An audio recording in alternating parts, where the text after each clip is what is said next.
So to you wherever you are, and welcome to the midday news here on Pan-African Television. It's the 2nd of February 2021. My name is Ivan Bant Aban. We're coming to you live in our studios here in Abelenkwe, Swanika Street of Accra. We're streaming across 46 African countries and other parts of Europe.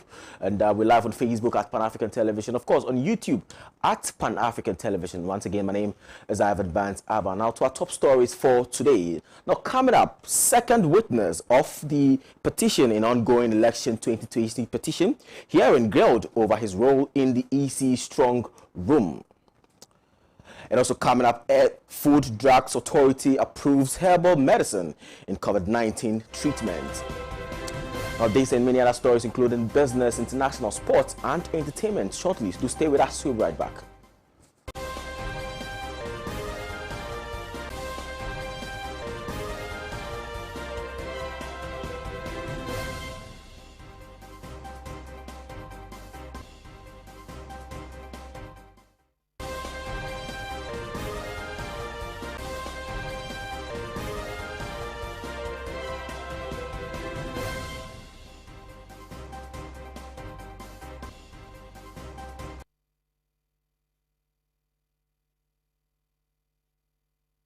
Now the news in detail. Now, second witness of the petitioner in the ongoing election 2020 hearing, Dr. Chris White, has testified his involvement in the election. The counsel for the first respondents demand why the second witness and other colleagues both left the strong room. Are you aware that your colleague in the headquarters on the 9th, Mr. Rojo Metinunu, certified some of the regional presidential summary sheets that came from the regions? That's the Form 12. Are you aware? Yes, my lord, I'm aware.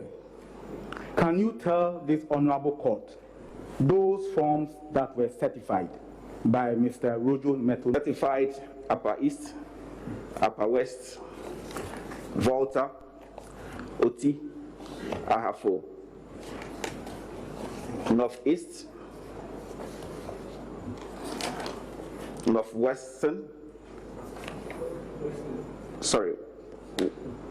North, Western region, Bono region, Central region, and Ashanti region. When the Ashanti region summary sheets came into the room, both of us there were representing the candidate, the petitioner in this case, and the political party.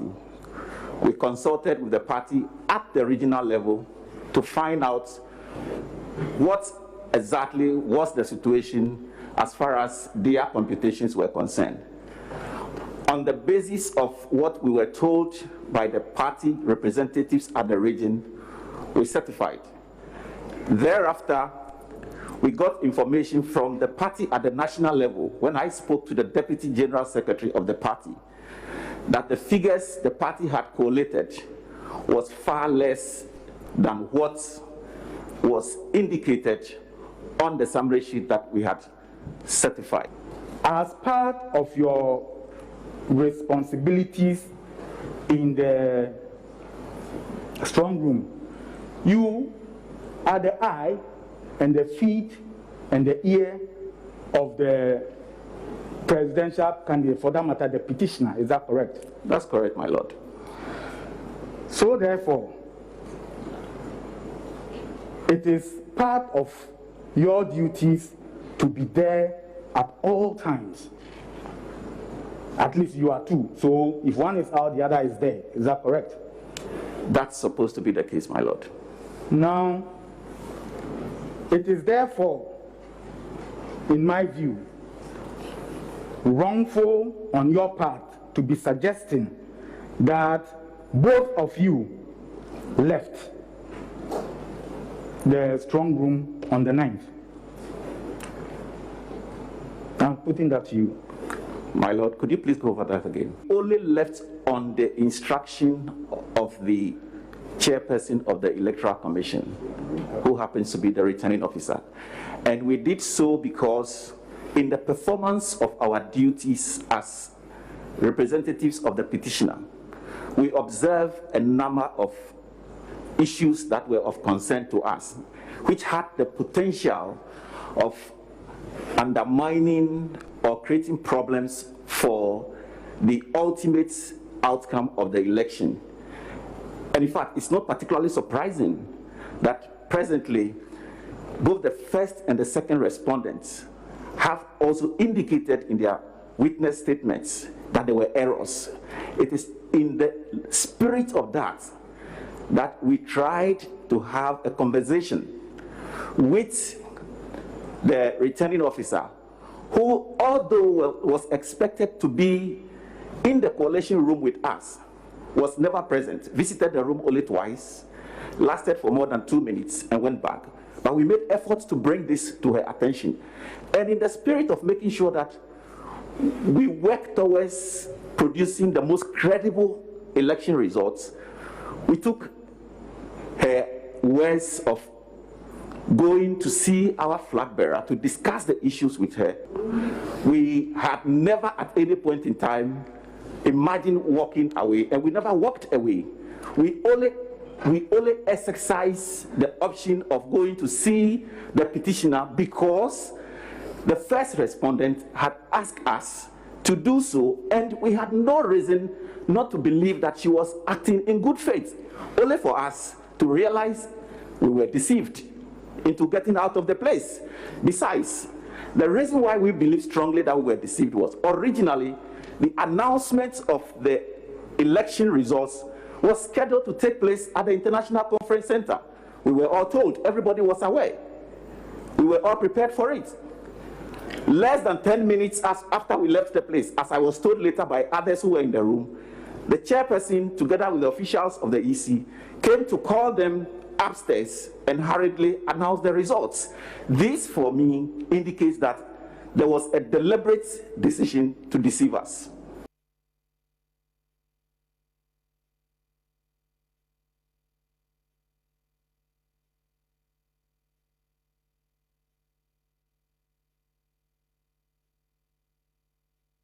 Well, that was the second witness of the petitioner speaking on why he had to leave the strong room of the Electoral Commission. Now, still in the election petition, the counsel for the first respondent probed further, alleging that the decision for the second witness leaving the strong room was a concocted story. Walking away by you two, you and Rojo Metonunu, was in the relation of your duties to the petitioner. Besides, the reason why we believe strongly that we were deceived was originally the announcement of the election results was scheduled to take place at the International Conference Center. We were all told, everybody was aware. We were all prepared for it. Less than 10 minutes after we left the place, as I was told later by others who were in the room, the chairperson, together with the officials of the EC, came to call them upstairs and hurriedly announced the results. This, for me, indicates that there was a deliberate decision to deceive us.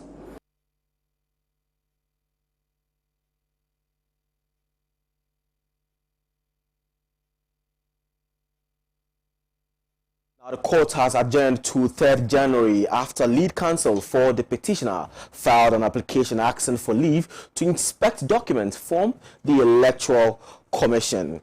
Now, moving on to our next story. Now, the Food and Drugs Authority and the National Medicine Regulation Agency has approved a herbal medicine, Cryptolepis sanguinolenta, locally called Nimbima, for clinical trials for the treatment of COVID-19. Head of clinical trials at the Food and Drugs Authority, Yvonne Dubois, explained further. It's a good news to the country, finally. It's a good news to the country. But, I mean, as an authority in the space of food and drugs, what really does it mean for us as a country in combating the pandemic? So, like I mentioned earlier on, we want to diagnose well, we want to prevent, we want to treat. And so you don't put all your eggs in just one basket. You look for solutions all around. And so this, we are hoping, if it is positive, it will help in the treatment of COVID-19 patients. For instance, a vaccine, we know that it will help prevent maybe COVID-19 or the disease or the severity of the disease. So in our approach, we want to be able to have a solution to this pandemic.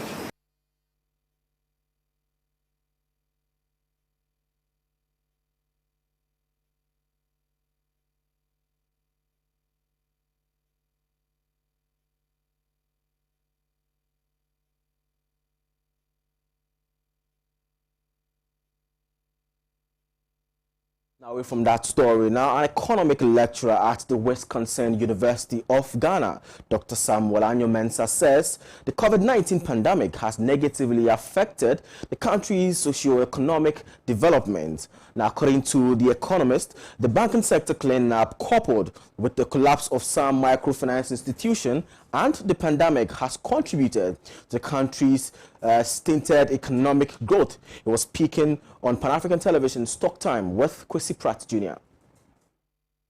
Narrowing that to the economy of Ghana, it has really affected our socio-economic development.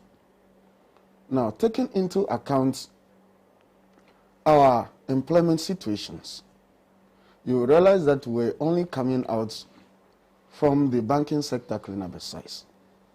And most of the institutions that have been affected are the microfinance and some other commercial financial institutions that normally support the micro, medium enterprises, which normally we classify them as petty traders. So coming out of the banking sector cleanup exercise, coupled with the pandemic, it has really crippled a lot of businesses. Most people have succeeded consuming their startup capitals simply because of the lockdown. There is no business activities. So it becomes a matter of survival of fittest. So along the way, even the government realizing that if care is not taken, then things will get out of hand. Because a blow inevitably was when earlier received extricated from torrential hostilities. So it has really added up to our unemployment rates. And most businesses have collapsed. So people that are supposed to engage themselves in a productive activities to contribute towards national development has been affected. Another way we can also look at its negative impacts has to do with the revenue generation of the state. The moment people are out of businesses, or it has slowed their business activities and portfolios, meaning that they generate lesser income, thereby it is very difficult for the state to tax them or to get enough revenue from them. So at the end of the day, the quantum of revenue that the state is expecting to embark on infrastructure development were not there. The other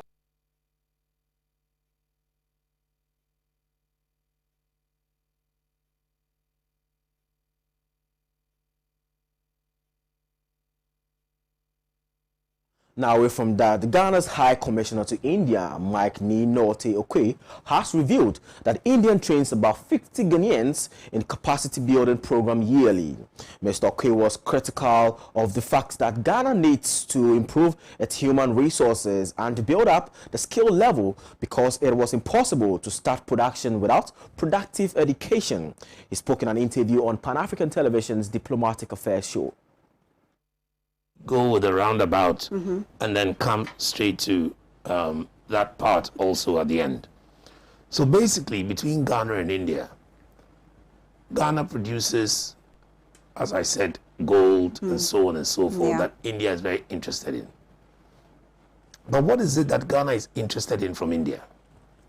Because we know that, first of all, one thing that Ghana needs is how to improve our human resources.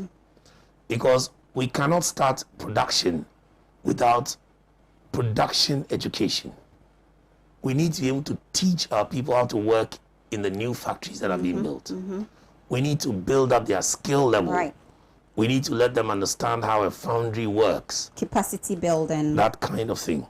So this is an area that the Indian government is also assisting greatly in what we call the ITEC, Indian Technical Education. So this is something that Ghana and India are working on, and they've been doing this from time for at least the past about 20 years. What is this about? It's about taking, for example, journalists. I'm sure you've had some colleagues who've gone to India recently to go and upgrade themselves.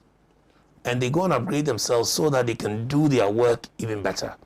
It's the same thing with mechanics and the same thing in various professions. Wide spectrum.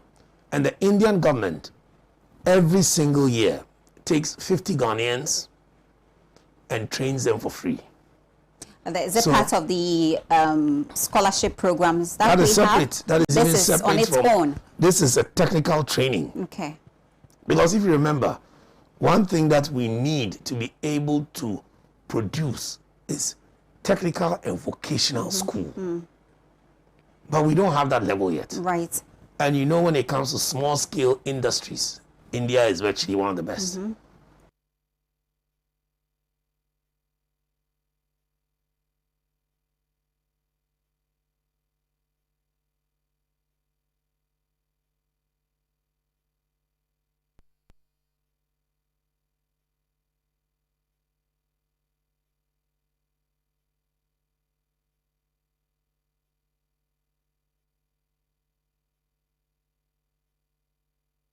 Now to our next story. Now, Care for Free and Fair Election Ghana has petitioned the Appointment Committee of Parliament to reject the nomination of Honorable Howard Mavis Kumsin as Minister for Fisheries. They indicated that her poor performance as the Minister for Special Development Initiative should be used to disqualify her. Now, we have been joined in the studio by David Kumi Ado, who is the Executive Secretary to Care Ghana. You're most welcome to the studio, sir. Thank you very much.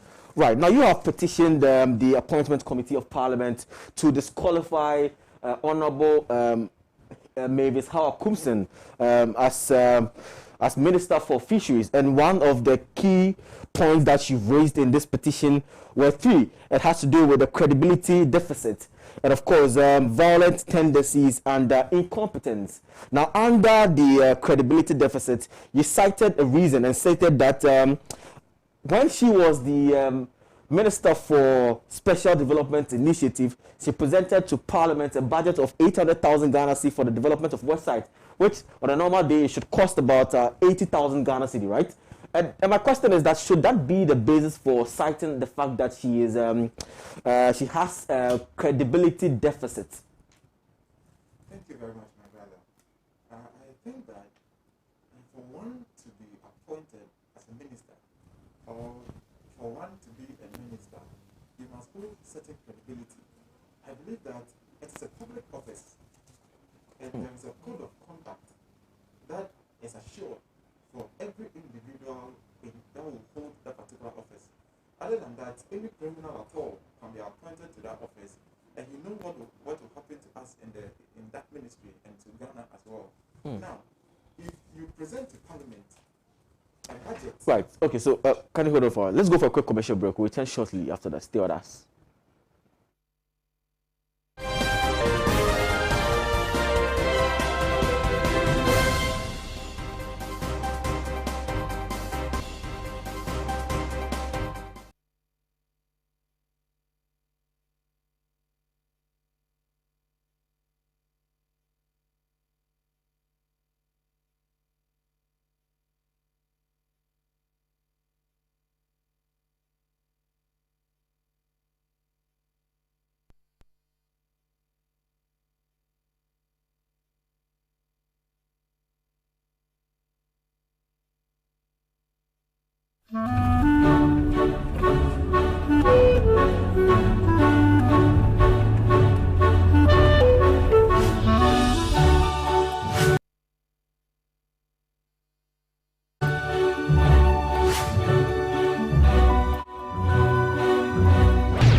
from that quick commercial break. This is still Media News here on Pan-African Television. We apologize for the earlier technical hitches there. And like I indicated earlier on, we are in conversation with David Kumi-Addo, who is the Executive Secretary of CARE Ghana. Right, so you were talking to us about the credibility deficit that Honourable Member of Parliament and, of course, the former Minister for Special Initiative exudes. Yeah, so what I was saying is that we believe that as every individual who has been given such a position, there is a code of conduct that you will have to subject yourself to. Other than that, any criminal or anyone at all can be appointed to any ministerial position, and you know what happens to us in that particular ministry. As a minister, you do not have to present a budget of 800,000 Ghana cedis, that is 80 billion old Ghana cedi, for the development of one website. And I will tend to ask that, why is the website going to be developed with gold or diamonds? What sort of website will be developed with 80 billion old Ghana cedi? So it is very, very incredible. And you see, it is very unfortunate for him to discredit himself in that particular manner. It is 80,000 Ghana cedi, and then you present to Parliament a budget of 800,000. Later, when it is found out, you come to say it is an error. Meanwhile, the budget has been approved for you already. So where is the balance of that particular money? That is where our concern lies. An individual without credibility, and even that act is an act of corruption. When she presented the budget to Parliament and made mention of the fact that, yes, the website was going to cost about 800,000 Ghana cedis, the budget was not approved then. It was there where the error was found, right?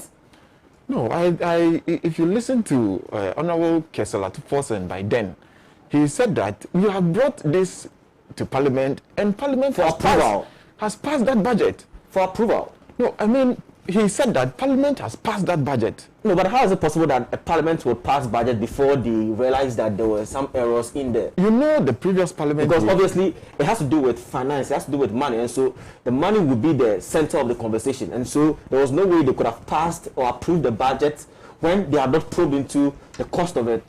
You know the Parliament we had initially, a Parliament of 106 to 167. Definitely, the minority can have their say, the majority will have their way. So in this case, are we saying that minority knew that, yes, the money was not or was more than what they or she needed for the creation of the website? Is that what you're saying? The minority knew about it, and yet they went ahead to agree with the majority to approve that budget? You know, in Parliament, what happens is that if majority passes it, it is considered as Parliament has passed a bill or a budget. So there are many things that minority has raised red flags, but as much as the majority wants, they go through with it, whether you like it or not. And normally what happens is that if it is passed, in any report, it will be said that Parliament passed that budget. Fine. Even are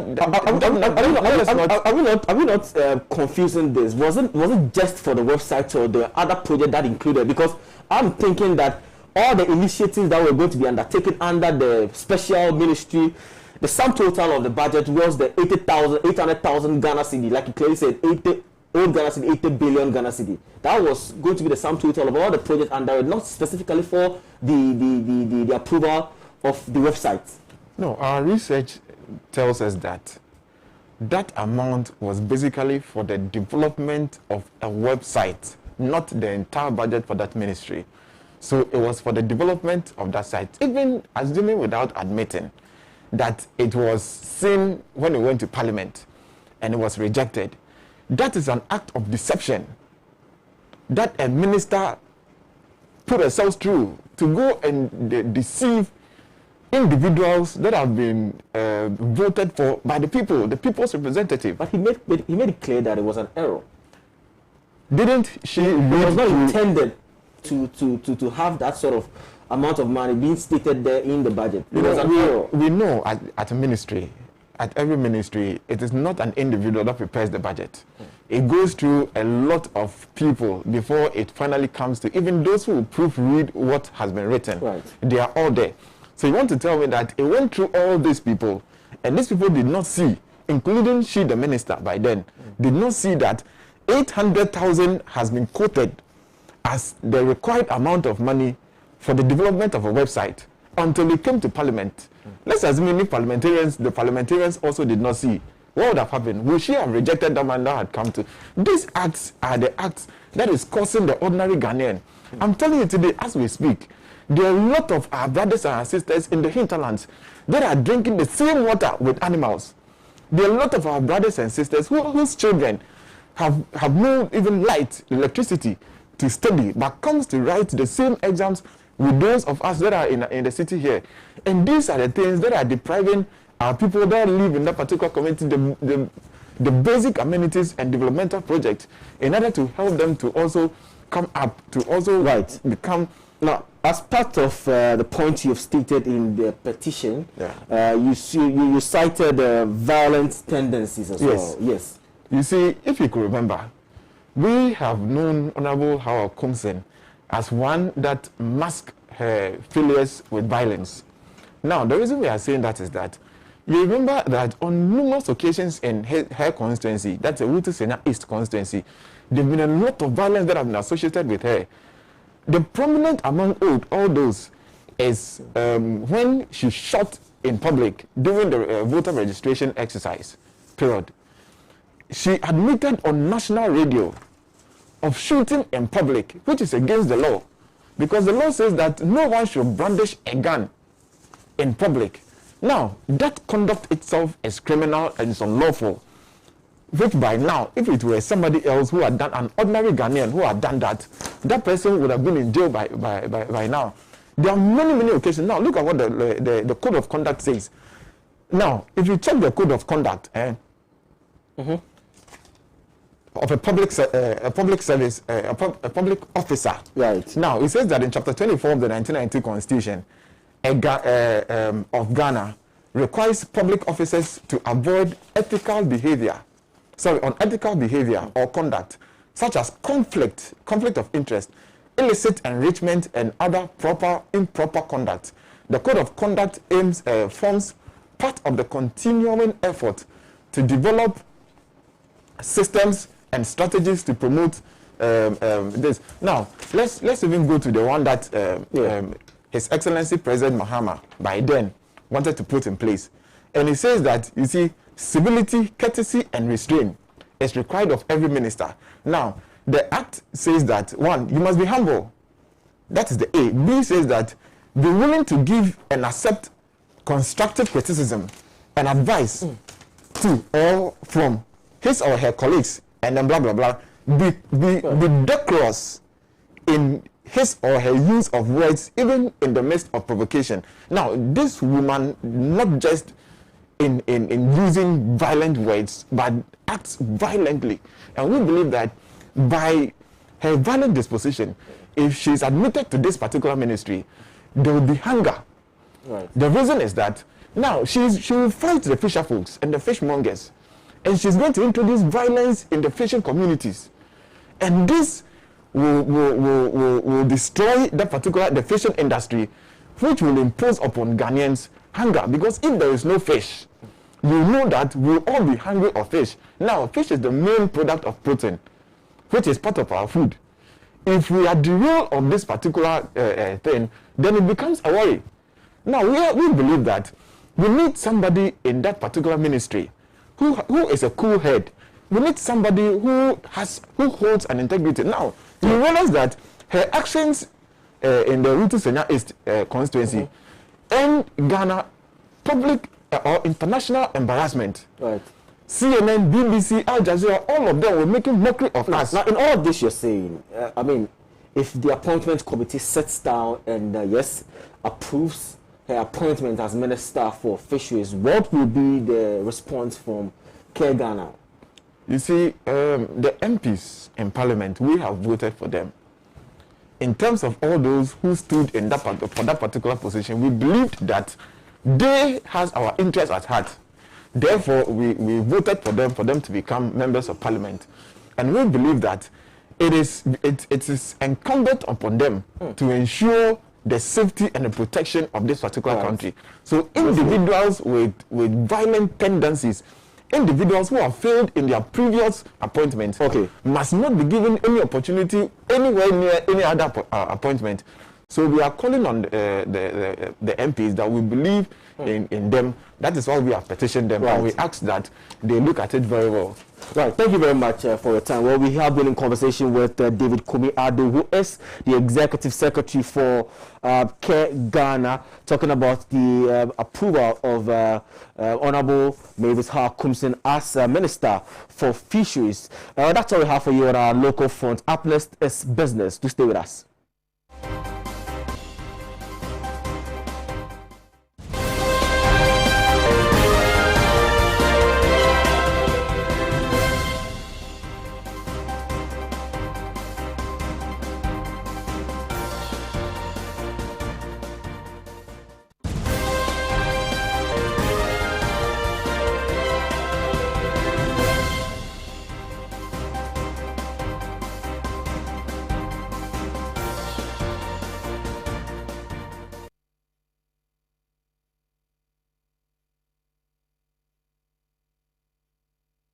All right, so welcome back from that quick commercial break. This is still Pan-African News here on Pan-African Television. My name is Ivan Bant Abana. Let's do some business. Now today, let's do some Forex rating, and let's look at the interbank CD performance as against some major currencies across the world. Now let's do the dollar currency. Now the dollar currency is buying at 5.757 and selling at 5.763. The pound's currency is buying at 7.877 and selling at 7.883. The euro currency is buying at 6.964 and selling at 6.970. The naira currency is buying at 69.248 and selling at 68.248. Now the CFA currency is buying at 94.099 and selling at 94.192. Well, this is all we have for you on our business front. We'll go for a quick break. We'll return with some some international stories. Do stay with us. We'll be right back.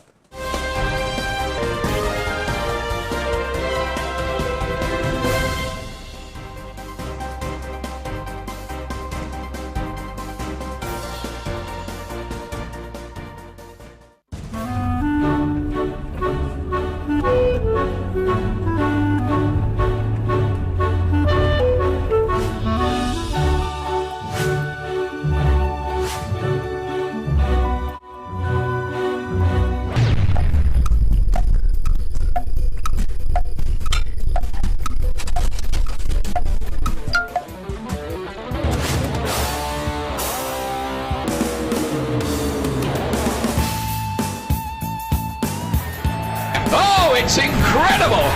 Bang on target!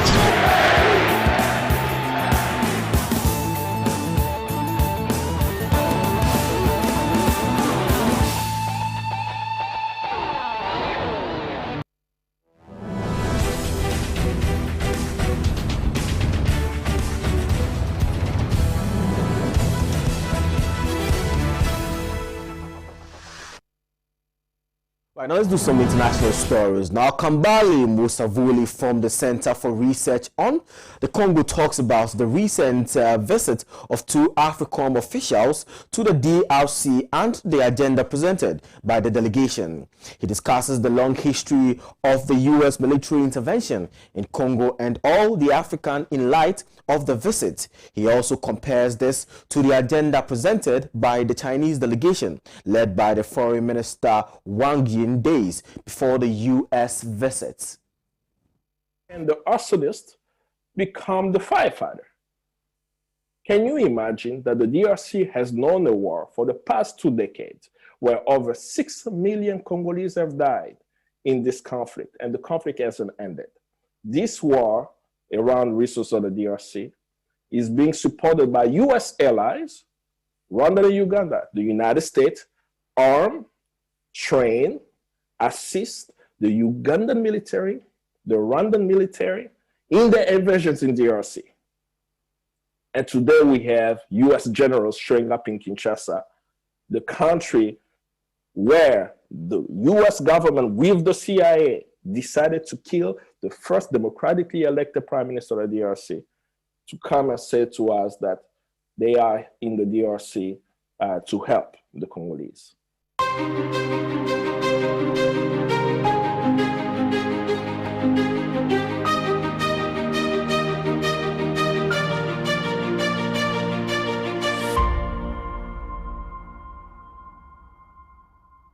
On January 27th, two AFRICOM command leaders visited the Democratic Republic of Congo on a high-level visit of 2 days. AFRICOM, or US Africa Command, falls under the US Department of Defense.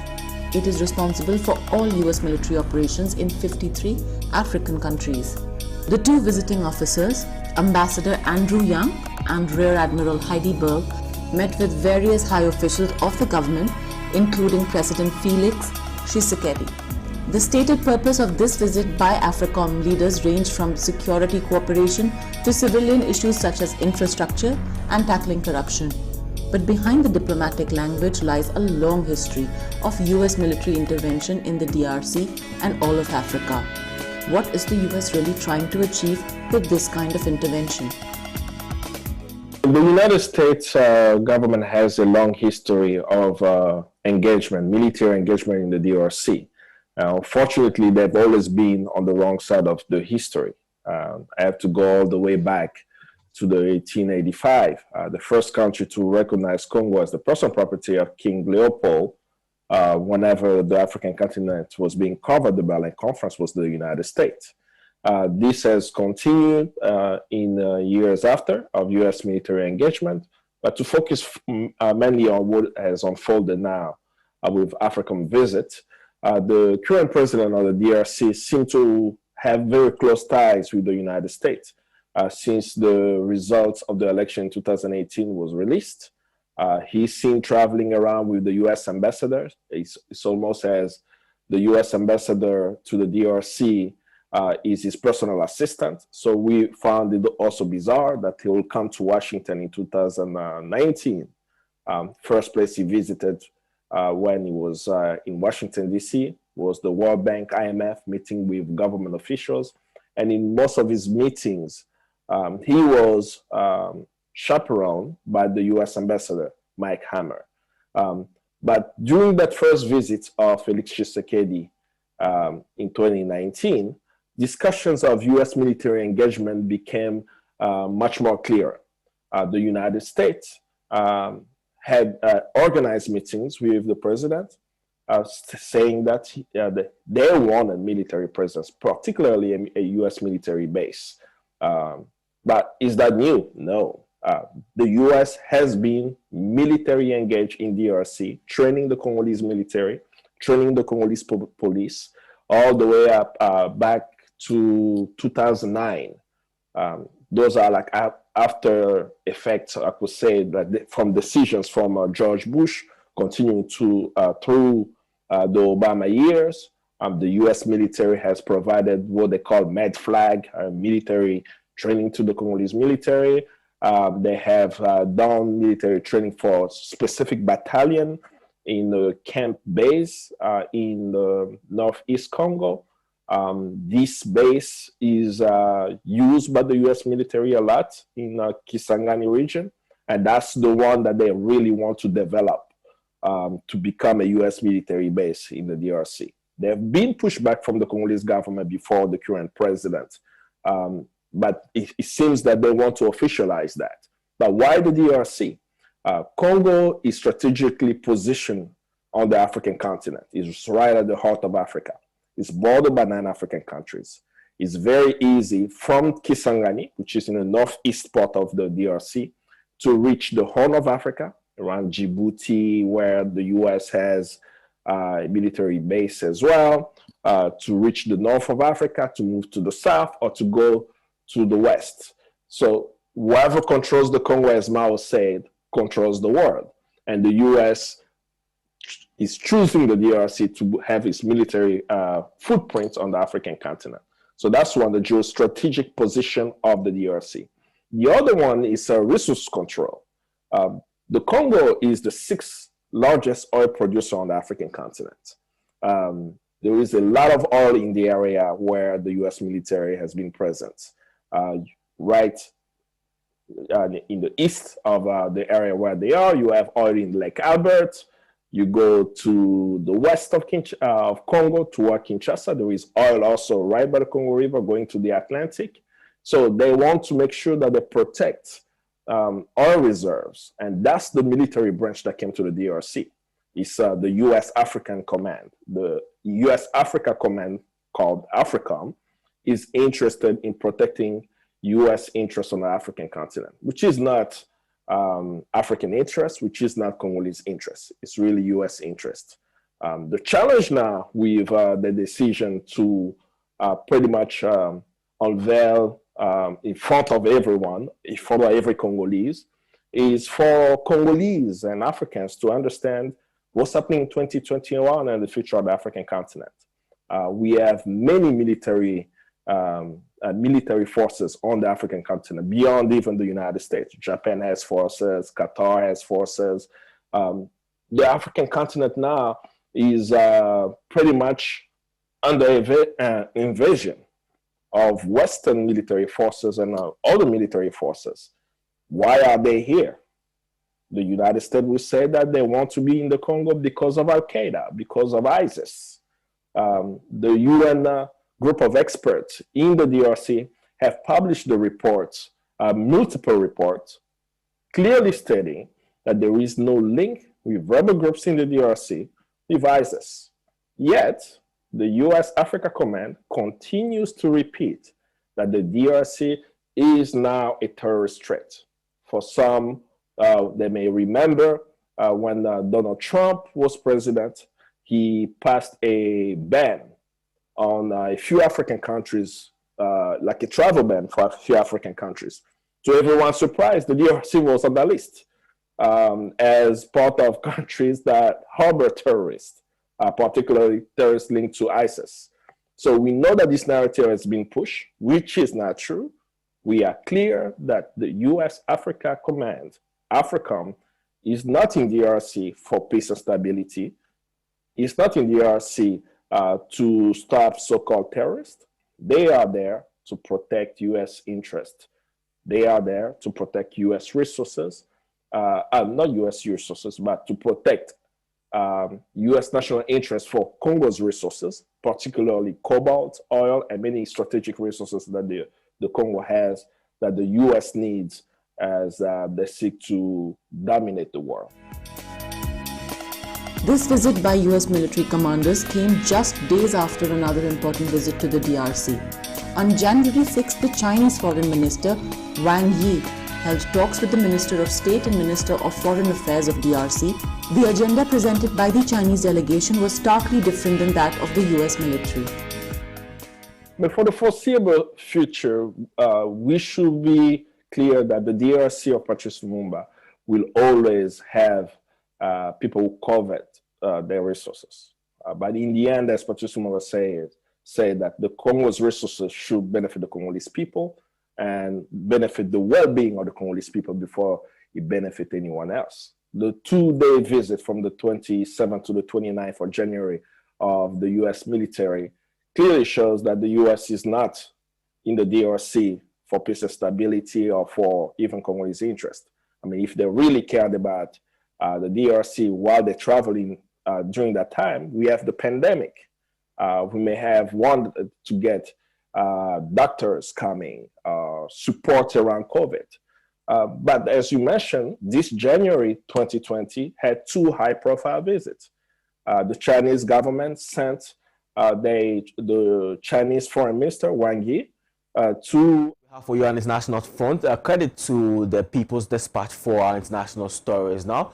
Go for a quick commercial break. We'll return with some sports stories. Do stay with us.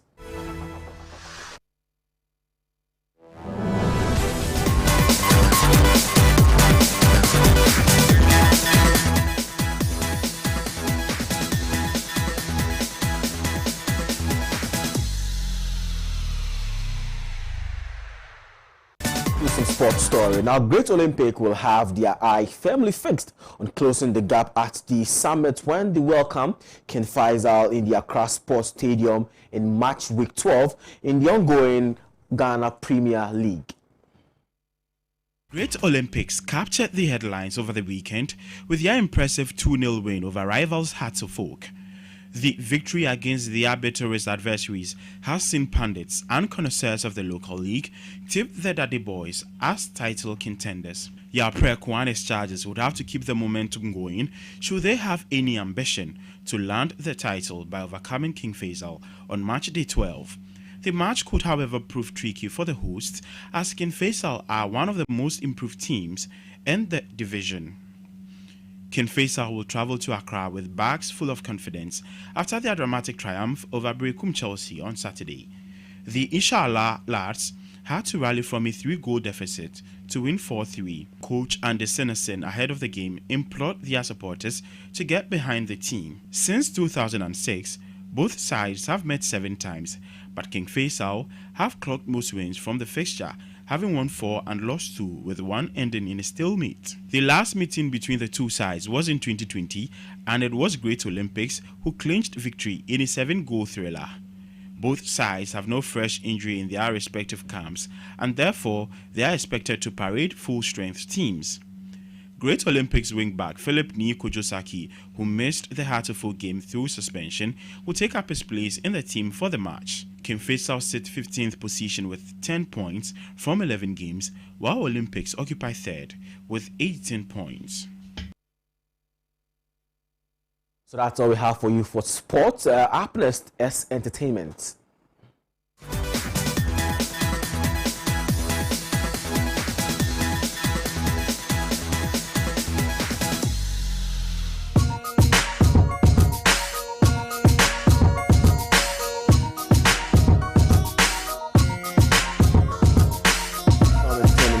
Now, basketry, the intricate interlacing, tying and braiding of dyed and dried palm leaves into baskets, trays, carpets, and wall decors is a 1,000-year-old tradition in Tuareg, a town of Afro descent in northern region in Libya.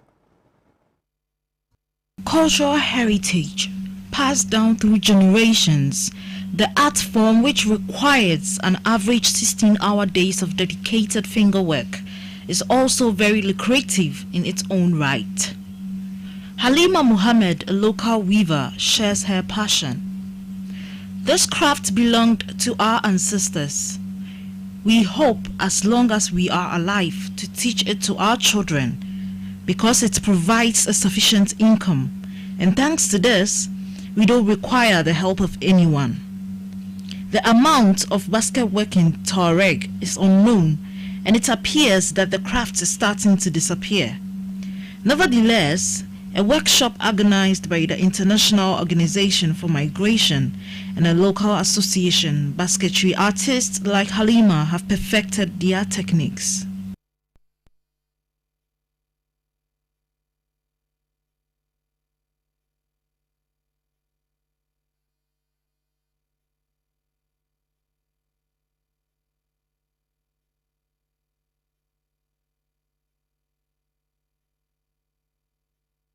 Well, that's how time will permit us on the Midday Bulletin here on Pan-African Television.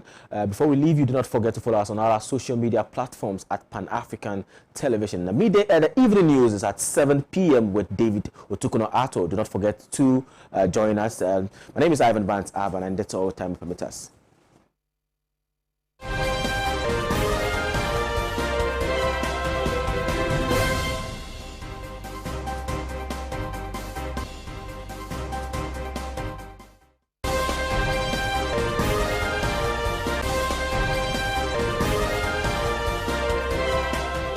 Cultural heritage passed down through generations.